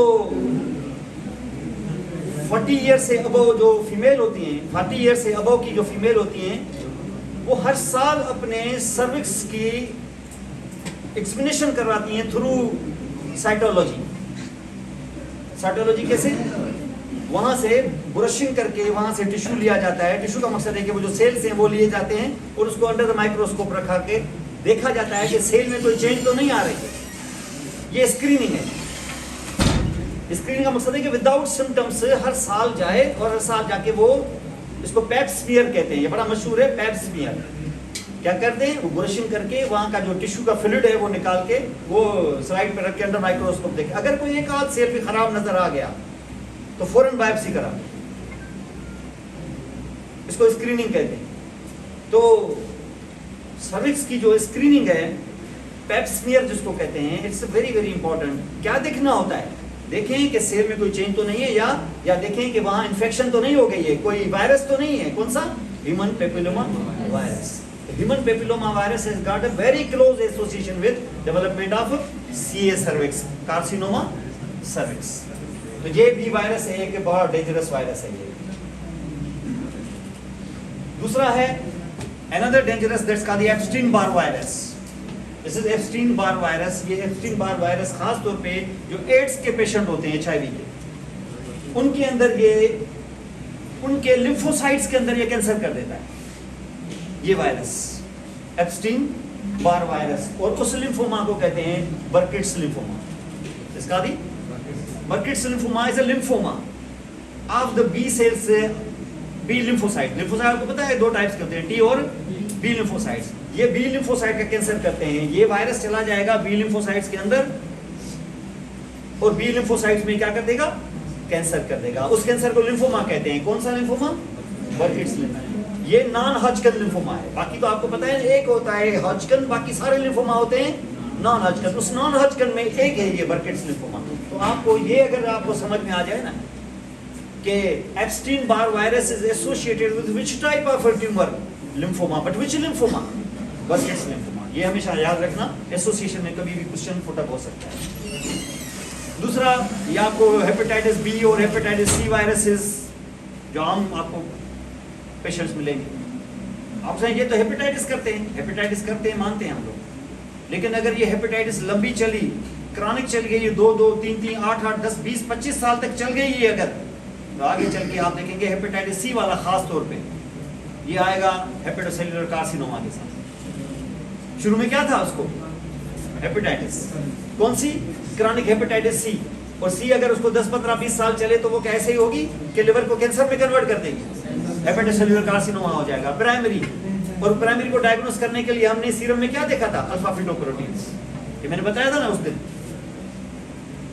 ये बताया था लास्ट टाइम मैंने आपको कि एक ट्यूमर लिवर का वो है, लिवर में कैंसर हो गया, बायोप्सी हम लेंगे, या बायोप्सी से भी पहले हम ये देखना चाहते हैं कि ये लिवर में कहीं और से आया है मेटास्टेसिस है, कि लिवर का अपना पर्सनल ट्यूमर है, लिवर का अपना ओरिजिनल ट्यूमर तो नहीं है ये। तो लिवर का अगर अपना ओरिजिनल ट्यूमर होगा तो एक ट्यूमर मार्कर सीरम में बढ़ जाएगा, एक प्रोटीन सीरम में बढ़ जाती है जिसका नाम है अल्फा फिटोप्रोटीन्स। क्योंकि लिवर जब डेवलप हो रहा था, बच्चा जब छोटा था, फीटस था, तो लिवर नॉर्मली एक प्रोटीन प्रोड्यूस करता था उस जमाने में जब बच्चा अपनी माँ के पेट के अंदर था, ये नॉर्मल है, उसका नाम है अल्फा फिटोप्रोटीन। लेकिन बच्चा जब पैदा हो जाता है तो अल्फा फिटोप्रोटीन की सिंथेसिस बंद हो जाती है। लेकिन खुदा न खास्ता अगर लिवर में कैंसर हो गया तो वही अल्फा फिटोप्रोटीन्स जो फीटस के जमाने में प्रोड्यूस करता था अब एबनॉर्मली प्रोड्यूस करना शुरू कर देगा जी। तो अल्फा फिटोप्रोटीन्स मौजूद होते हैं कब? पोस्टनेटली अल्फा फिटोप्रोटीन्स इस लाइफ में कब मौजूद होते हैं? जब लिवर के अंदर कौन सा कैंसर जो मेटास्टेसाइज होके आ गया हो कि ओरिजिनल लिवर का ट्यूमर हो, प्राइमरी लिवर के ट्यूमर में, जिसको उसको कहते हैं हेपेटोमा। हेपेटोमा बेनाइन है कि कैंसर है? बेनाइन है क्योंकि OA में आ गया है। मैंने बताया था उन 4 ट्यूमर्स में से एक ट्यूमर ये भी है जिसमें OA में आएगा, उसके बावजूद ये कैंसर होगा। तो hepatoma is a primary malignant tumour of the liver, जिसका एक्चुअली नाम है हेपेटोसेल्युलर कार्सिनोमा, लेकिन उसको हेपेटोमा बोलते हैं। तो ये हेपेटाइटिस भी है यहाँ पर। और दूसरा ये एक ट्यूमर है, ये जो कैंसर है, ये जो सार्कोमा काज करता है, इसको कहते हैं कैपोसीज सार्कोमा। ये खास तौर पे होता है एड्स के पेशेंट में, ये भी हो जाता है, ये भी वायरस काज करता है। तो ये बेसिकली ये है, और ये सब वायरसेस हैं जो उम्मन ऑन्कोजेनिक वायरसेस कहलाते हैं, कुछ आरएनए और कुछ डीएनए वायरसेस। लेकिन एक बैक्टीरिया भी है, ये भी खासा मशहूर है, जो भी कैंसर काज करता है। किस चीज का? ये कैंसर काज करता है स्टमक का, कार्सिनोमा काज करता है, सार्कोमा नहीं, कार्सिनोमा। गैस्ट्रिक कार्सिनोमा काज कर सकता है किन लोगों में? जिनमें पेप्टिक अल्सर होती है। पेप्टिक अल्सर तो काफी कॉमन है ना, जिनमें पेप्टिक अल्सर होती है। और पेप्टिक अल्सर का एक मेजर काज जो है वो बैक्टीरिया भी है। कौन? शाबाश, H पाइलोरी, हेलिकोबैक्टर पाइलोरी। ये बेसिकली ग्राम नेगेटिव वो क्या है कि बेसिलस है, बेसिलस। ये रॉड है, ग्राम नेगेटिव रॉड, इसको कहते हैं H पाइलोरी, हेलिकोबैक्टर पाइलोरी। ये H पाइलोरी, इस H पाइलोरी की एंटीबॉडीज देखते हैं हम सीरम में, जिससे हमें अंदाजा हो जाता है कि जो तुम्हें एसिडिटी हो रही है, कहीं तुम्हें अल्सर तो नहीं है, कहीं ये बैक्टीरिया तो नहीं बैठा हुआ। तो हम क्या लेते हैं? इस H पाइलोरी के अगेंस्ट एंटीबॉडीज क्रिएट हो जाती हैं। बॉडी कैसे बैठ के देखती रहेगी कि एंटीबॉडीज क्रिएट करेगी। हम या तो बायोप्सी ले लें और वहां से हेलिकोबैक्टर को देख लें, उसकी कल्चर करें, ये डेंजरस है। हम क्या करें? सीरम क्यों ना ले लें? सीरम में हमें इशारा मिल जाएगा कि अंदर अगर ये H पाइलोरी होगा तो मेरे सीरम में क्या बन चुका होगा? H पाइलोरी के अगेंस्ट एंटीबॉडीज बन चुकी होंगी। तो मैं लेवल देख लूंगा, उससे मुझे अंदाजा हो जाएगा कि अंदर ये छुपा हुआ है। ये सिंपल है, सैंपल लेके सीरम से देखना सिंपल है, एंडोस्कोपी करके टिश्यू लेना सिंपल है, तो वो हम ले सकते हैं। लेकिन उससे जो बेटर है ना, जो करते नहीं है, करना चाहिए, वो ये है कि ये जो तुम्हें यहाँ से अंदर डाल के टिश्यू लेने की भी जरूरत नहीं है, क्योंकि यहाँ अल्सर से निकल के ये स्टूल में पास होता रहेगा। तो बेटर क्या है? अगर तुम हेलिकोबैक्टर पाइलोरी को देखना चाहते हो, स्टूल में देख लो, स्टूल कल्चर करा फॉर हेलिकोबैक्टर पाइलोरी। इसमें तुम एंडोस्कोपी से बच जाओगे, बायोप्सी से बच जाओगे। ये ज्यादा बेटर है कि रादर देन यू सी, क्योंकि डायरेक्ट में आंखों से देखो तो और अच्छा है ना। जब मुझे इशारा मिल जाए कि नहीं इसके एंटीबॉडीज हैं तो ये हेलिकोबैक्टर है, ये अच्छा कि सीधा देख लूं हेलिकोबैक्टर को। और सीधा कहां से देख लूंगा? जो अनिल में से होगा, जिसमें कम खतरा होगा। और वो क्या है? वो स्टूल है। स्टूल के अंदर एंटीजन देखें, सीधा सीधा हेलिकोबैक्टर पाइलोरी, उसके एंटीजन कराते नहीं है। मुझे समझ में नहीं आता क्यों नहीं कराते हैं। लैब्स में मौजूद भी है ये टेस्ट। ये हमेशा आप देखेंगे लिखेंगे एंटी हेलिकोबैक्टर एंटीबॉडीज टेस्ट करवा के। उससे बेटर यही है कि स्टूल में antigen Helicobacter pylori, H pylori antigen इन स्टूल, स्टूल कल्चर कराना ज़्यादा बेटर है, उसके एंटीजन देखना ज़्यादा बेटर है। तो ये इस तरीके से यहाँ पर मौजूद होते हैं। अभी आपने यहाँ पे देखा ये सारी क्या है, इटियोलॉजी, जिसमें केमिकल्स, रेडिएशन और ये माइक्रोबियल एजेंट्स, खास तौर पे वायरस और एक बैक्टीरिया। और केमिकल्स में तुमने देखा डायरेक्ट भी और इनडायरेक्ट भी।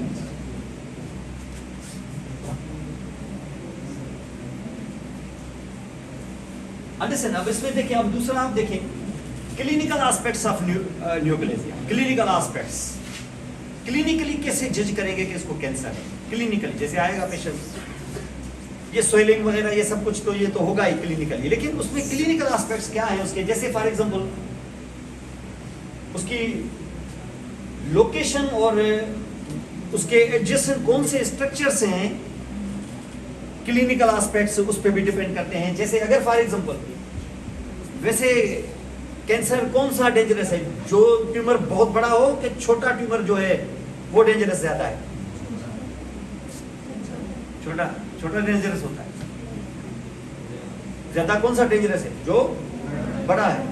बड़े और छोटे से ज्यादा जो इंपॉर्टेंट चीज है वो ये है कि ये ट्यूमर है किस जगह पे। अगर वो कहीं क्लोज कैविटीज हैं जैसे ये ब्रेन के अंदर, और छोटा सा ही है, मटर के दाने जितना होता है पिट्यूटरी ग्लैंड, और उसका ट्यूमर अगर थोड़ा सा बड़ा हो गया, चलो थोड़ा सा भी बड़ा हो गया, तो वो दूसरे सरफेस वाले ट्यूमर से जो 10 गुना बड़ा है उससे ये डेंजरस है। क्यों डेंजरस है? क्योंकि उसके एडजेसेंट जो ऑर्गन्स हैं वो बड़े वाइटल है। तो it's not just the size but the location also. तो लोकेशन इंपॉर्टेंट होती है, यानी इतना छोटा सा 1 सेंटीमीटर की साइज का अगर पिट्यूटरी ट्यूमर हो जाए तो this will be a very important. Why? Because it will lead here to the pressure on various organs. Not only this, उसके साथ साथ वो हार्मोन्स भी प्रोड्यूस करना शुरू कर देगा। तो this will be again important thing. तो पिट्यूटरी एडिनोमा, अगर पिट्यूटरी कैंसर हो जाए या पिट्यूटरी एडिनोमा हो जाए तो उस ट्यूमर को वहां देख के आप ये नहीं हो जाएंगे कि ये नहीं छोटा ही तो है, छोटा भी बहुत खतरनाक है वहां, क्योंकि इंट्राक्रैनियल प्रेशर डेवलप कर देगा, ऐसे हाइड्रोसेफलस हो जाएगा, ऐसे इंट्राक्रैनियल प्रेशर इंक्रीज हो जाएगा, और साथ में सपोर्टिंग जो ऑर्गन्स हैं वो भी इन्वॉल्व हो जाएंगे। आगे से आपकी ऑप्टिक नर्व आ रही है उसको दबा देगा। छोटा सा ही होगा तो इवन 1 सेंटीमीटर का भी डेंजरस है, लेकिन ऐसा 1 सेंटीमीटर का दूसरी जगहों पे हो जाए तो इतना डेंजरस अभी नहीं है, यहाँ है। तो क्लिनिकल एस्पेक्ट्स में हमेशा साइड भी देखते हैं। यहाँ पर कुछ जगहों पर हमने देखा कि अगर ये लियोमायोमा हो गया, लियोमायोमा क्या है? मायो क्या है? मसल। ओमा क्या है? Benign tumour. लेकिन कौन सा muscle? Leio, smooth muscle. Rhabdo, skeletal muscle. Rhabdomyoma skeletal muscle tumour, leiomyoma benign. अगर इसी का कैंसर हो जाए तो, अगर इसका मैलिग्नेंट हो जाए तो उसका नाम क्या डालेंगे फिर? बेनाइन है लियोमायोमा। हाँ, लियोमायोसार्कोमा। कार्सिनोमा नहीं। क्यों?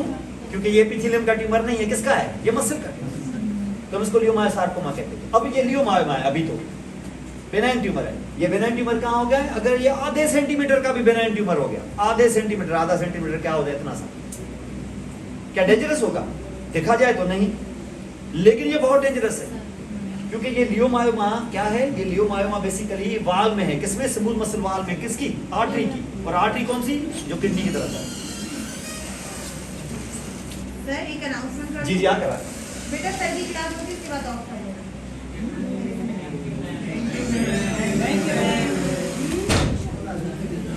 क्या क्लास क्या होगी? क्या करने? इस क्लास के बाद क्यों?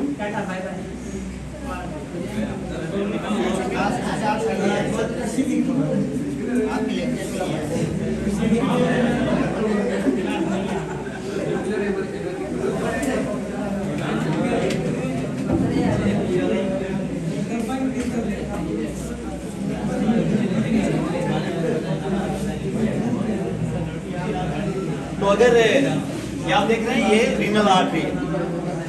रीनल आर्टरी का जो वॉल होता है उसके अंदर क्या मौजूद होती है? स्मूथ मसल्स, इलास्टिक्स, कोलेजन वगैरह वगैरह। अगर इसके अंदर स्मूथ मसल का ट्यूमर हो जाए, सिर्फ कितना? 1/2 सेंटीमीटर। तो अगर ये 1/2 सेंटीमीटर ये हो जाए तो उसका फर्क ल्यूमन पे पड़ेगा कि नहीं? ठीक है, वैसा ही रहेगा कि ल्यूमन नैरो हो जाएगा? ये नैरो हो गया तो उसको कहते हैं हम रीनल आर्टरी स्टेनोसिस। क्या बोलते हैं? Renal artery stenosis. और जब रीनल आर्टरी स्टेनोसिस होगी तो अब किडनी की तरफ ब्लड ज्यादा जाएगा कि कम जाएगा? कम जाएगा। बेटा बात नहीं करो। किडनी की तरफ अगर ब्लड कम गया तो किडनी समझेगी, किडनी ये नहीं देखेगी कि रीनल आर्टरी स्टेनोसिस हो गई, वो देखेगी फंक्शनली कि मेरे पास ब्लड कम आ रहा है। अगर मेरे पास ब्लड कम आ रहा है तो इससे हो जाएगा रीनल हाइपोपरफ्यूजन, कम आना ब्लड, जिसकी वजह से किडनी के अंदर ऑक्सीजन लेवल नॉर्मल रहेगी कि लो हो जाएगी, रीनल हाइपोक्सिया। और जब भी रीनल हाइपोक्सिया होती है तो किडनी रिस्पॉन्ड करती है by producing and secreting one very important hormone. जब रीनल हाइपोक्सिया होता है, कौन सा हार्मोन? एंजियोटेंसिन किडनी से नहीं निकलता। एंजियोटेंसिन को निकालने के लिए ही तो ये आता है, इसको कहते हैं रेनिन। तो renin is produce by the, अब रेनिन जैसे प्रोड्यूस होगा, समझिए, अब रेनिन जैसे प्रोड्यूस होगा, रेनिन बॉडी में आएगा, ब्लड में आएगा और घूमता रहेगा और लिवर को इंड्यूस करके लिवर से निकाल लेगा एक हार्मोन जिसका नाम है एंजियो, नहीं, उसका नाम है एंजियोटेंसिनोजिन। एंजियोटेंसिन नहीं, एंजियोटेंसिनोजिन। जैसे पेप्सिनोजिन, लेकिन वो एक्टिव नहीं होता, वो इनएक्टिव होता है। उसको कन्वर्ट करना है किसमें? एंजियोटेंसिन में। और इसको कन्वर्ट करने के लिए भी कौन है? ये रेनिन कन्वर्ट कर देगा एंजियोटेंसिनोजिन को। किसमें? एंजियोटेंसिन में। और एंजियोटेंसिन का तो नाम ही है, जो नाम है वैसा उसका काम है। एंजियो किसको बोलते हैं? वेसल को, आर्टरी को नहीं, वेसल को, कोई भी वेसल हो। डक्ट को भी बोलते हैं, वेसल को, एंजियो। और टेंशन किसको बोलते हैं? टेंशन को। और टेंशन का मतलब क्या है? रिलैक्स करना कि कंट्रैक्ट करना? तो एंजियोटेंसिन का क्या काम होता होगा? To contract the blood vessels. और जब ब्लड वेसल्स कंट्रैक्ट होती हैं तो ब्लड प्रेशर इंक्रीज होता है कि डिक्रीज होता है? इंक्रीज होता है। इसका मकसद है कि अगर लियोमायोमा हो गया, अगर लियोमायोमा हो गया तो इससे क्या हो जाएगा? रेनिन की प्रोडक्शन, उससे एंजियोटेंसिन और उससे ब्लड प्रेशर इंक्रीज होगा। तो इतने 0.5 सेंटीमीटर लियोमायोमा से मैसिव किस्म की हाइपरटेंशन हो जाती है। तो क्लिनिकल इफेक्ट क्या हुआ? क्लिनिकल इफेक्ट क्या साइज पे डिपेंड करता है कि साइड पे भी डिपेंड करता है? इतना आप देखिए, 0.5 सेंटीमीटर यार क्या होता होगा? इतना छोटा सा, 2-2.5 mm का, मुश्किल से इतना इतनी ह्यूज प्रॉब्लम काज कर रहा है हाइपरटेंशन। तो this is actually important from side point of view. दूसरा, ये साइज को मैं डिस्कस कर रहा हूं कि छोटे छोटे साइज वाले भी कितने भयानक हो सकते हैं। जैसे ये है लिवर, लिवर से निकल रही है बाइल डक्ट, डक्ट निकल रही है। लिवर के बाइल डक्ट के अंदर एक छोटा सा ट्यूमर हो गया। ये 0.5 सेंटीमीटर नहीं, ये 1 mm है, 1 मिलीमीटर। किसमें? इस डक्ट में। कौन सी डक्ट? Bile duct. ये इत्तेफाक से पता चला कि ये कैंसर है। बाइल डक्ट के अंदर कैंसर, डक्ट के अंदर कैंसर। तो डक्ट को क्या बोलते हैं? मैंने बताया था ना, वेसल हो कोई भी, ये भी वेसल है, डक्ट है, इसमें बाइल है, आर्टरी, ब्लड नहीं है, लेकिन वेसल को हम कहते हैं, चाहे वो ट्यूबुलर वेसल होती है ना, उसको एंजियो कहते हैं। तो ये क्या है? ये एंजियो है।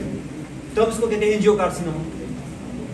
कर सकते हैं कि नहीं? ये जो कैंसर है, बायोप्सी निकाल के पता चला है कैंसर है, किसमें? वेसल में, डक्ट में, तो हम बोल देते हैं एंजियोकार्सिनोमा। तो हम इसको एंजियोकार्सिनोमा कहते हैं। लेकिन कौन सी एंजियो है? ये वेसल तो है, ये डक्ट तो है, कौन सी डक्ट है? कोई सी भी डक्ट है कि ये बाइल डक्ट है? तो बाइल को हम कहते हैं कोली, कोली कहते हैं बाइल को, कोलिसिस्टाइटिस, ये वर्ड सुना होगा ना, तो कोली, तो हम इसको कहते हैं कोलिंजियोकार्सिनोमा। क्या बोलते हैं? तो क्या नाम से क्या जाहिर हुआ? कोलिंजियोकार्सिनोमा। क्या जाहिर हुआ?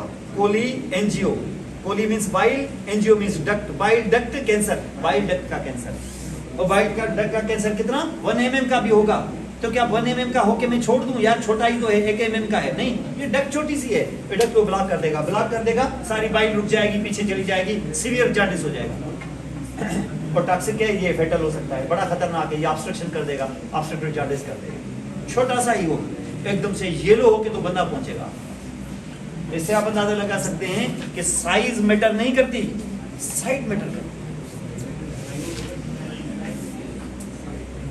इस जगह पर आप बैठे हुए हो, थोड़ी सी चिंगारी कोई मसला नहीं है, लेकिन यही चिंगारी पेट्रोल पंप के सामने आग करोगे तो ये बहुत बड़ा प्रॉब्लम है। इसका मकसद है कि location is very important. Size नहीं है कि इतनी आग यार क्या है, तो चिंगारी तो यार थोड़ा सा पेट्रोल पंप के आगे लगा देगा, थोड़ा सा लगाओगे वो धमाके जोड़ जाएगी। यहाँ कर सकते हो, यहाँ कोई मसला नहीं। अंडरस्टैंड? तो चीज साइट इज वेरी इंपॉर्टेंट। 2-3 बड़े अच्छे एग्जांपल्स, क्रेनियल कैविटी में पिट्यूटरी ग्लैंड डॉक्टर आपने अभी देख ली, रेनल आर्टरी स्टेनोसिस देख लिया आपने। तो these are actually very important for this spinal. कुछ ट्यूमर, ये क्लिनिकल फीचर्स जो बता रहा हूं जो ट्यूमर कर सकते हैं। दूसरे हैं हार्मोन प्रोडक्शन। कुछ ट्यूमर्स ऐसे होते हैं जो हार्मोन्स प्रोड्यूस करते हैं। जैसे फॉर एग्जांपल अगर पेंक्रियास के अंदर ट्यूमर हो जाए और वहां जो इंसुलिन के सेल्स हैं उसका ट्यूमर हो जाए, इंसुलिनोमा, तो इंसुलिन सेम प्रोड्यूस होगी कि ज्यादा होगी? और अगर ज्यादा होगी तो शुगर की लेवल आपकी क्या हो जाएगी? लो हो जाएगी, तो आपको हाइपोग्लाइसीमिया हो सकता है। तो hyper insulinism will lead to hypoglycaemia, fits होंगे आपको, हाइपोग्लाइसीमिया आ गया, आप इवन कोमा में जा सकते हैं। और बहुत सारे हैं, जैसे एड्रिनल ग्लैंड है, एड्रिनल ग्लैंड आपने पढ़ा होगा कि एड्रिनल ग्लैंड के अंदर बहुत सारे हार्मोन्स प्रोड्यूस होते हैं। उनमें से एक हार्मोन कार्टिसोल भी है, एक हार्मोन एल्डोस्टेरोन भी है। तो अगर उसके ट्यूमर्स क्रिएट हो गए तो क्या सिर्फ यही होगा कि कुशिंग डिजीज हो सकती है, कुशिंग सिंड्रोम हो सकता है, कुशिंग सिंड्रोम हो सकता है। एल्डोस्टेरोन अगर बहुत ज्यादा प्रोड्यूस हो जाए तो एल्डोस्टेरोन भी प्रॉब्लम काज कर सकता है। तो this can lead here to the aldosterone का क्या काम होता है? वाटर को रीअब्सॉर्ब करना, सोडियम को रीअब्सॉर्ब करना और पोटेशियम को यूरिन में पास करना। तो अगर ये ट्यूमर हो जाए एड्रिनल कॉर्टेक्स का और एल्डोस्टेरोन इंक्रीज हो जाए तो उससे क्या हो जाएगा? इससे वाटर की रीअब्सॉर्प्शन हो जाएगी, सोडियम रीअब्सॉर्ब होके प्लाज्मा में आ जाएगा, प्लाज्मा बढ़ जाएगी, ब्लड प्रेशर बढ़ जाएगा, लेकिन पोटेशियम यूरिन में एक्सक्रीट हो जाएगा और पोटेशियम की लेवल कम हो जाएगी, हाइपोकैलिमिया हो जाएगी। यानी ये क्या हो गया है? ये आपका प्रॉब्लम हो गया, एक तरह से क्लिनिकल इफेक्ट दे दिया आपने। कुछ ट्यूमर्स ऐसे होते हैं जो उम्मूमन यहाँ पर देखेंगे वो ब्लीडिंग डिसऑर्डर्स कर देते हैं, ब्लीडिंग प्रॉब्लम्स करते हैं। कुछ ऐसे होते हैं जो ऑब्स्ट्रक्शन काज करेंगे, जैसे फॉर एग्जांपल अगर कोलोन में कोई ट्यूमर हो गया तो बाउल की ऑब्स्ट्रक्शन हो जाएगी, कोलोन में ऑब्स्ट्रक्शन हो जाएगी, and that obstruction is very dangerous again. तो कोलोन के अंदर ऑब्स्ट्रक्शन हो जाएगी, ये प्रॉब्लम कर सकती है। इसका मकसद है कि बहुत सारी, और एक जो चीज होती है जहाँ पर आप देखिए कैंसर का एक टाइम होता है, शुरुआत के टाइम पे तो चलो ठीक है, उसके बाद कैंसर का पेशेंट एकदम से उसकी ये समझ लो कि उसका बॉडी का मास आस्ता आस्ता कम होता जाएगा। इसको हम कहते हैं कैंसर कैचेक्सिया। ये progressive loss of body fat है। आप अगर देखेंगे ना तो पेशेंट आपको, अगर आज आपने उसको देख लिया है, अभी कैचेक्सिया शुरू नहीं हुई है, 4 महीने बाद जाके देखेंगे अगर कैंसर कैचेक्सिया शुरू हुई है तो वो हाफ से भी कम रह जाएगा। आप उसको पहचान नहीं पाएंगे कि ये वही बंदा है। उसका फेट, बॉडी मास वो आहिस्ता आहिस्ता डिक्रीज हो जाएगा और ये वीकनेस हो जाएगी, उसको एनीमिया अलग है, anorexia, loss of appetite, everything, और ये इसका फूड इंटेक वगैरह ये सारा खत्म हो जाएगा और साइज वगैरह आहिस्ता आहिस्ता, इसको हम कैंसर कैचेक्सिया कहते हैं। इसका कोई इलाज नहीं है सवाए इसके कि कैंसर खत्म कर। कैंसर खत्म करोगे तो ये दोबारा वापस रिकवर होना शुरू हो जाएगा। इसको कैंसर कैचेक्सिया कहते हैं। ये भी एक बहुत बड़ा क्लिनिकल इफेक्ट है।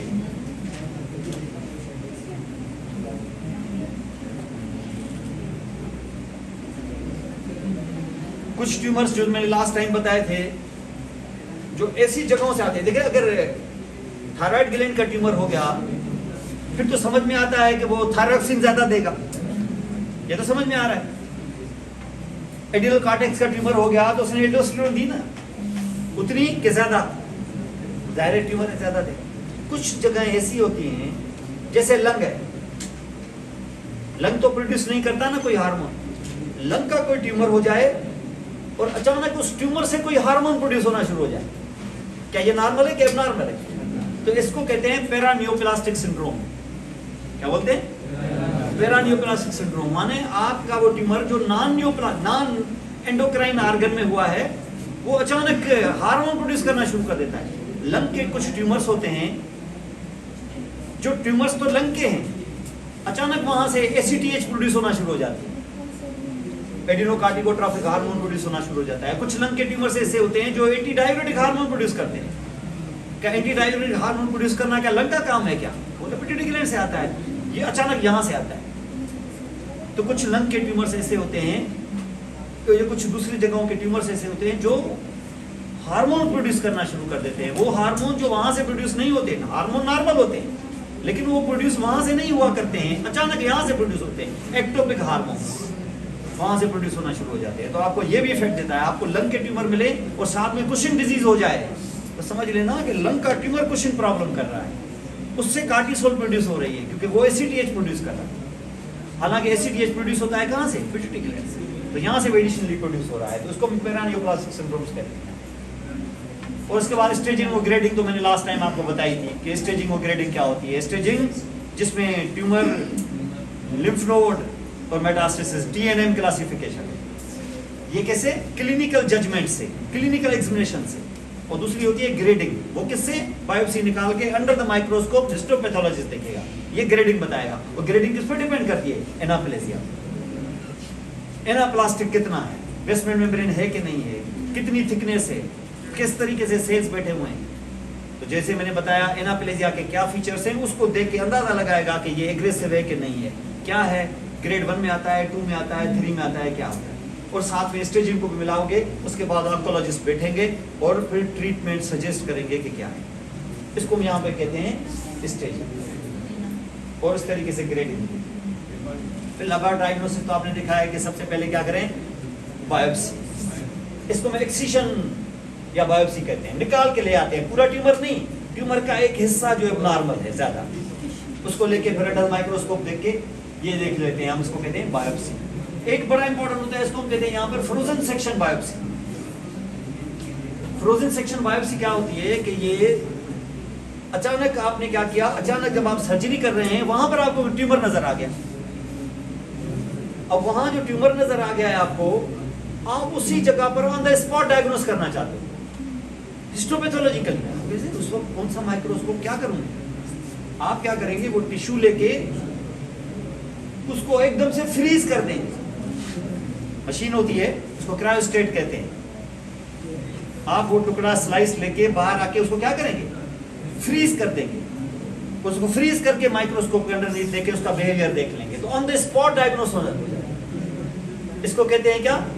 इसको कहते हैं क्रायो सेक्शन, या इसको कहते हैं फ्रोजन सेक्शन।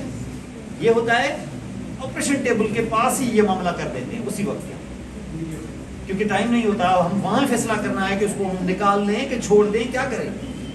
तो बिहेवियर का तो वैसे ऐसे आंखों से पता नहीं चलेगा। माइक्रोस्कोप, इस वक्त कौन सा माइक्रोस्कोप कहाँ से आएगा, कहाँ से? ये जो आप बायोप्सी भेजते हैं, ऐसे नहीं कि टिश्यू लेकर आके आप बैठ देते हैं, ऐसे टिश्यू को प्रिजर्व करते हैं, प्रिजर्व करने के बाद उधर जाता है, उसके बाद उसका सेक्शन कटता है, फिक्स होता है, और उसके बाद उसको स्टेनिंग करते हैं। लंबा प्रोसीजर होता है, 15-15 दिन लग जाते हैं इसकी रिपोर्ट आने में। लेकिन फ्रोजन सेक्शन उसी वक्त फौरन ऑन द टेबल डिसाइड हो जाए कि ये सिलसिला है। उसके बाद FNAC जो मैंने लास्ट टाइम आपको बताया था कि अगर फॉर एग्जांपल ब्रेस्ट का ट्यूमर है या सरफेस पे जो ट्यूमर्स होते हैं जिनको फील किया जा सकता है, उनको अगर आप डायग्नोस करना चाहें तो शुरू में अगर आपको शक पड़ता है तो आप एक थिन सी नीडल डाल दें ऐसे, जैसे ये नीडल।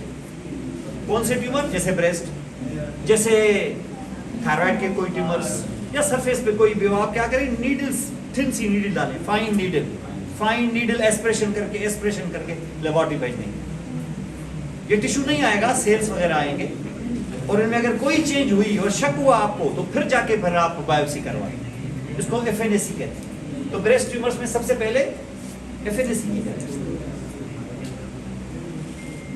और दूसरा है पैप स्मीयर, जो मैंने बताया था, जिसे अंदर प्रोब लेके गए, उसके आगे ब्रश होगा और इस तरीके से घुमाएंगे तो वो जो सिक्रीशन है वो लग जाएगी, और उसके साथ सेल्स भी होंगे, वो निकाल के फिर स्लाइड पे लगा के देख लेंगे। सेलों में कोई चेंज नजर आ गई तो फिर बायोप्सी ले सकते। इसको पैप स्मीयर कहते हैं। ये बड़ा कॉमन है, और आजकल किसी जमाने में ये सर्विक्स वगैरह में होता था, अब दूसरी चीजों पे भी हो रहा है। और दूसरी होती है इम्यूनोकेमिस्ट्री। इम्यूनोकेमिस्ट्री का मकसद ये है कि ब्लड के अंदर इम्यूनोलॉजिकल फैक्टर्स देखते हैं हम लोग। इम्यूनोलॉजी, कोई एंटीबॉडी तो नहीं है, कोई एंटीजन तो नहीं है। ब्लड को आगे से एक मशीन होती है, उनसे गुजारते हैं, उससे गुजार के उन सेलों को देख लेते हैं कि सेलों की कितनी तादाद एबनॉर्मल है इसके अंदर। इसको फ्लोसाइटोमेट्री भी कहते हैं। इसका भी फिर ये मशीनें होती हैं बाकायदा, वहाँ से ब्लड को गुजारते हैं, इसको कहते हैं फ्लोसाइटोमेट्री। तो these are actually something here. और कुछ होते हैं ट्यूमर मार्कर्स। मैंने बताया लिवर का अगर प्राइमरी ट्यूमर हो जाए तो सीरम में क्या आएगा? Alpha fetoprotein. ये क्या है? इनको कहते हैं ट्यूमर मार्कर्स। ये अल्फा फीटोप्रोटीन होता है। और बहुत सारे ऐसे ट्यूमर मार्कर्स होते हैं, ये लिवर में अल्फा फीटोप्रोटीन है। ये कैंसर एंटीजन, अगर आपने देखा हो अक्सर बायोप्सी पर या किसी चीज पे लिखा होता है कि यार ये करा के ले आओ, ये सीए कैंसर एंटीजन 125, ये डॉक्टर लिख के दे देता है। ये देखना चाहता है कि अगर ये बड़ा हुआ है ना अगर, तो ज्यादातर ये फीमेल का ओवरियन कैंसर होता है। यानी ओवरियन अगर कैंसर हुआ, शक है कि ओवरियन कैंसर जो है, ओवरियन जो ट्यूमर है ये कैंसर है, तो ये एंटीजन सीरम में बढ़ा हुआ होगा। ये इनको कहते हैं ट्यूमर मार्कर्स। दूसरा ये है जिसको हम कहते हैं CA 115-3। ये प्रोटीन अमूमन ब्रेस्ट कैंसर के फीमेल जिसमें ब्रेस्ट कैंसर हो, ये ट्यूमर कैंसर हो, तो ये एंटीजन बढ़ा हुआ होगा। इनको ट्यूमर मार्कर्स कहते हैं। फिर ये है जिसको हम कहते हैं कार्सिनो एम्ब्रियोनिक एंटीजन। ये कोलोन का अगर कैंसर है ना, अगर कोलोन का कैंसर ओल्ड एज में 70 प्लस के जो लोग होते हैं ना, 70 प्लस के जो लोग होते हैं, अगर उनका बाउल हैबिट्स चेंज हो जाएं, यानी कभी कॉन्स्टिपेशन, कभी डायरिया, कभी कॉन्स्टिपेशन, तो हमेशा शक किया करें कि में हो सकता है कि कोलोन का कैंसर ना हो। 70 प्लस में बड़ा कॉमन है। खास तौर पे हिस्ट्री में ये पता चले कि उसको बरसों से कॉन्स्टिपेशन है, तो चांसेस हैं कि उसको कोलोन का कैंसर, चांसेस बड़े हैं। साथ में वो एनीमिया भी हो ना अगर उसको, तो और चांसेस पक्के हो गए। एनीमिया इसलिए क्योंकि ब्लीडिंग थोड़ी होती रहती है और उसमें आयरन डेफिशिएंसी एनीमिया हो जाती है। तो फिर ऐसे पेशेंट में फिलहाल तो इन्वेस्टिगेशन में क्या है, ये लिख के दे दें। अगर ये भी बढ़ा हुआ पाए तो इसका मतलब है कि डाउट और स्ट्रांग हो गया। फिर क्या करें? फिर ट्रीटमेंट। क्या बस शक में ये 3-4 चीजें देख के क्या मैं कॉन्स्टिपेशन, एनीमिया ये भी आ गया तो मैं बोल दूं क्या 100% फिक्स हो गया? नहीं, अब मैं आंखों से देखूंगा उसको। क्या करना है? एंडोस्कोपी। रेक्टम से, इसको कहते हैं सिग्मा एंडोस्कोपी। तो उसकी एंडोस्कोपी करके वो पूरा अंदर से ल्यूमन जाके वाच करेंगे कि वाकई था या नहीं था या किस सिलसिले का। और फिर क्या करें, जब इतना अंदर गए हैं तो वहां से टिश्यू भी ले आए और भेज दें कहाँ? बायोप्सी के लिए। कंफर्म हो जाएगा किस टाइप का ट्यूमर है, कौन सी स्टेज है, किधर है, क्या है, और इसी हिसाब से बैठे और ट्रीटमेंट शुरू करें। अंडरस्टैंड? ये इनको ट्यूमर मार्कर्स कहते हैं। यहाँ पर कुछ लोगों को, कुछ लेडीज को हो जाता है ट्यूमर किसका? यूट्रस का। यूट्रस के अंदर खास तौर पे ये ट्यूमर है जिसमें आपने देखा होगा डिजीज ट्यूमर की, जैसे प्रेगनेंसी है, प्रेगनेंसी में अगर एबॉर्शन हो गई तो अंदर उसका जो प्लेसेंटल टिश्यू होता है वो रह जाता है और वहाँ वो डिजीज काज करेगा। और जब डिजीज काज करेगा तो कैंसर भी हो सकता है। उसको कोरियोकार्सिनोमा कहते हैं। क्या बोलते हैं? कोरियोकार्सिनोमा। और अगर कोरियोकार्सिनोमा हुआ तो एक हार्मोन बहुत जबरदस्त तरीके से प्रोड्यूस होगा। ये वो हार्मोन होता है जो नॉर्मली मॉर्निंग सिकनेस भी करता है, उल्टियां भी कराता है नॉर्मली भी लेडीज को व्हेन दे गेट प्रेग्नेंट। इसको हम कहते हैं beta HCG, human chorionic gonadotrophic hormone. अगर एबनॉर्मली कैंसर हो गया तो इसकी क्वांटिटी 10-50-100 गुना बढ़ जाती है और उसको वही वोमिटिंग जैसी चीजें होती हैं। तो अगर आपको शक हो कि उसको कोरियोकार्सिनोमा है तो सीरम ले लें और इस HCG को देख लें। अगर वो HCG तुम्हें नॉर्मल से 100 गुना ज्यादा नजर आ जाए तो सीधा सीधा समझ लो कि अंदर इसको ये प्रॉब्लम है। फिर क्या करें? बायोप्सी लें और कंफर्म करें, उसकी ट्रीटमेंट शुरू करें। यहाँ पर फिर प्रोस्टेट है, इसको आप अच्छे तरीके से समझ लो। ये प्रोस्टेट है। अगर प्रोस्टेट का कैंसर है, क्योंकि प्रोस्टेट में 2 किस्म की स्वेलिंग्स होती हैं, 2 किस्म के ट्यूमर्स होते हैं, एक बेनाइन एक मैलिग्नेंट। अगर ये मैलिग्नेंट है तो ये PSA जिसको कहते हैं प्रोस्टेटिक स्पेसिफिक एंटीजन, ये हमेशा देखें जब भी प्रोस्टेटिक कैंसर होगा सीरम में ये एंटीजन ज्यादा बड़ा होगा, ज्यादा उसका क्वांटिटी ज्यादा होगी, ज्यादा कंसंट्रेशन होगी। आप सीरम देख लें, कंसंट्रेशन देख लें पीएसए की, वो टाइटर बढ़ा हुआ है, सीधा सीधा समझ लें कि अंदर कैंसर होगा, और अंदर कैंसर है तो फिर इसके इलाज के लिए आप जाएं। इनको ट्यूमर मार्कर्स कहते हैं। और उसके साथ साथ कुछ मुख्तलिफ चीजें भी हैं, जैसे कुछ मॉलिक्यूलर, जैसे पीसीआर कराते हैं हम लोग, करते हैं ना पॉलीमरेज चेन रिएक्शन, इसमें क्या देखते हैं, वो एबनॉर्मल सेलों को देख लेते हैं, खुद देखते हैं उसे, इसको पीसीआर कहते हैं। और ट्यूमर जेनेटिक फैक्टर्स वगैरह ये सारी चीजें, या ट्यूमर जीनोम प्रोफाइलिंग देख के वो पूरा समझ लेते हैं। ये मॉलिक्यूलर इन्वेस्टिगेशन। ये हमारे पास इस वक्त जो अवेलेबल टूल्स हैं to diagnose the cancers is this: tumour markers, biopsies, FNAC, pap smear वगैरह, ये सारी चीजें यहाँ पर। और इसके साथ साथ तो डेफिनेटली वो जो पहले से ही मौजूद है हमारे पास, simple mammography, arms X-ray of the breast, फिर कुछ अल्ट्रासाउंड भी, फिर सीटी स्कैन भी, एमआरआई भी, ये भी है हमारे पास। लेकिन जो स्पेसिफिकली कैंसर को डायग्नोस करती हैं वो ये टूल्स होती हैं। इसकी पावर पॉइंट में भेज देता हूँ आपको, इसको अच्छे तरीके से देख लो। कोशिश मैं कर रहा हूँ पैथोफिजियोलॉजी की एक बुकलेट बना ले हम, along with MCQs and others. कोशिश कर रहा हूँ इस वीकेंड को बैठ के 2 दिन कोशिश करते हैं कि जो सिलेबस में मौजूद है उसके आपको नोट्स वगैरह, और उसके एंड पर हर चैप्टर के कम से कम 50-60 एमसीक्यू प्रैक्टिस, क्योंकि अभी जो आपके एग्जाम्स होंगे वो सारे कंप्यूटर बेस्ड हैं, आपको पता होगा ना, ये सारे कंप्यूटर बेस्ड। स्टूडेंट्स को मैं बड़ा देख रहा हूँ, बड़ा पैनिक में है स्टूडेंट, एंजाइटी में। ये जो कंप्यूटर बेस्ड एग्जाम्स होते हैं ना, ये ज्यादा इजी होते हैं उससे। किस जमाने में एफसीपीएस पार्ट 1 के जो एग्जाम दिए जाते थे ना, वो मैनुअल होते थे, फिर इन लोगों ने उसको कंप्यूटराइज किया, लैपटॉप दिए सबको, ये 100-200-400 स्टूडेंट्स हर सेंटर पे वो करते। स्टूडेंट्स जब वो कंप्यूटराइज हुआ, स्टूडेंट में पैनिक फैल गया, क्योंकि चेंज हम पसंद नहीं करते। स्टूडेंट कहा यार कंप्यूटर में पता नहीं क्या होगा, पता नहीं। अब आपको पता है 1-2 साल 3 साल हो गए, स्टूडेंट यूज्ड हो गए। अब जितने एफसीपीएस पार्ट 1 में अब पास हो रहे हैं ना, वो पहले से 3 गुना ज्यादा लोग पास हो रहे हैं। तो इसका मकसद है कि इनकी वो जो एंजाइटी थी उसकी कोई वजह थी नहीं, चेंज हो रहा था ना, सिस्टम की चेंज से हम लोग घबरा जाते हैं एकदम से। ये आपका जो अभी आएगा ना कंप्यूटर बेस्ड एग्जाम, आप देखेंगे कि ये आपके मैनुअल से ज्यादा इजी होगा, ये देख लीजिएगा आप यहाँ। तो आपको कोई एंजाइटी करने की कोई जरूरत नहीं है, ये ऐसे ही आप समझ लें कि सामने पड़ा हुआ है, टिक करना है। That is not a difficult, it's very easy, और बहुत आसानी से आप कर जाएंगे पेपर। लेकिन पढ़ना होगा उसमें, ये नहीं है कि ऐसे टिक करने से सही हो जाएगा खुद ब खुद, गलत सही नहीं होगा, करना सही वाले को ही टिक करना पड़ेगा। तो एक ही चीज़ है, अगर मैनुअल करें या ये करें, इट्स सिंपल, तो उसमें घबराने वाली कोई बात नहीं।